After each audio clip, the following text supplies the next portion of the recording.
मी स्वामी अरुणनाथगिरी महाराज आज खऱ्या अर्थाने आपल्या सर्वांना शिवरात्री महापर्वाच्या शुभेच्छा देतो आहे। या ठिकाणी आज अडबंगनाथ संस्थान भामानगर भामाठाण इथे अडबंगनाथाची तपोभूमी आहे। या शिळेवरती रामाच्या सोनी शिळा तयार झाली। इथे अडबंगनाथाने 12 वर्ष तप केलेलं आहे। खऱ्या अर्थाने शिवरात्रीचा आजचा दिवस आहे आणि शिवरात्रीचा महापर्व आहे।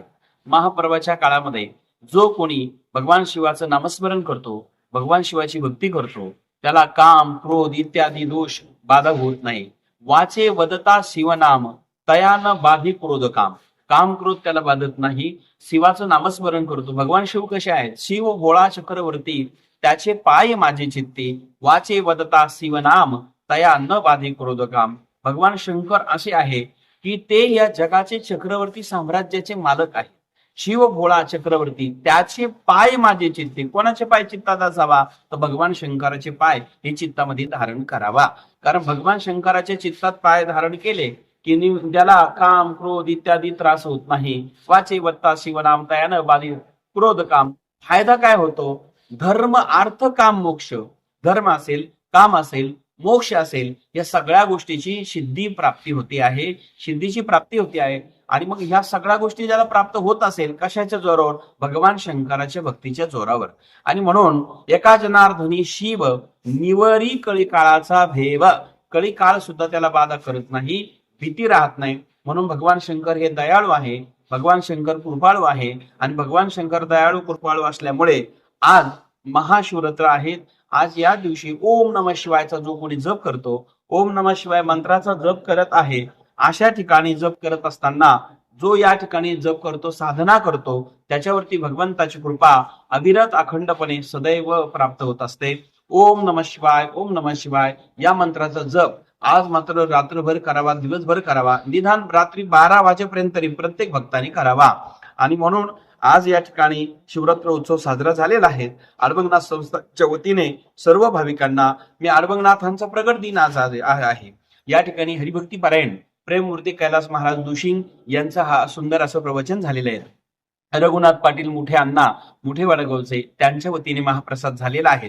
या ठिकाणी शिवरात्रीच्या निमित्ताने अडबंगनाथ महाराजांचा प्रगट दिन, कारण अडबंगनाथ महाराजांचा जन्म जो झालेला आहे तो शिवरात्रीच्या दिवशी रात्री 12 वाजता झालेला आहे।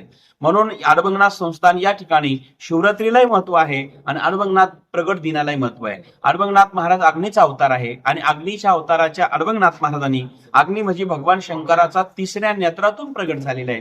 तिसऱ्या नेत्रातून अग्नी आला आणि त्यांचाच अवतार हा अडबंगनाथ आहे।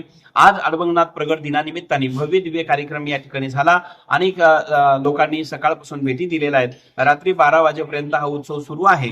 तरी आलेल्या सर्व भाविकांना मी स्वामी अरुणनाथगिरी महाराज मनापासून धन्यवाद देतो। कारण आजच्या दिवशी अडबंगनाथ प्रगट असतात, प्रगट झाल्यामुळे आजच्या दिवशी प्रसन्न आहे। जो कोणी शिवरात्रीच्या अडबंगनाथ प्रगट दिनाच्या निमित्ताने नाथाला प्रार्थना करतो, नाथ महाराज त्यांच्यावर अक्षय कृपा करत असतात आणि त्यांच्या अडीअडचणी दूर करत असतात।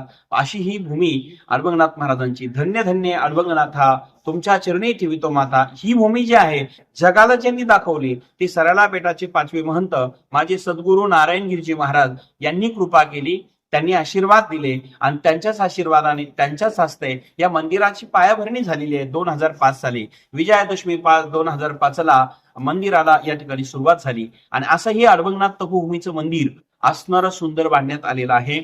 अशा ठिकाणी नारायणगिरी बाबांच्या कृपा आशीर्वादाने अन्नदान सेवा सुरू आहे। नाथपंथी वारकरी गुरुकुल, नाथपंथी आणि वारकरी एकत्र समन्वय साधत नाही, पण अडबंगनाथ संस्थांच्या माध्यमातून नाथ परंपराही शिकवल्या जातील, वारकरी परंपराही शिकवल्या जातील। अशा प्रकारचं गुरुकुल या भूमीमध्ये आहे। तर आपणही अनाथ सरात मुलं या ठिकाणी घालू शकतात, शिक्षणाचा लाभ घेऊ शकतात। इथं दर गुरुवार, पौर्णिमा, शिवरात्र आणि आधी करून धर्मनाथ बीज तर भव्य दिव्य मोठी होत असते, आधी करून अन्नदान या ठिकाणी होत आहे।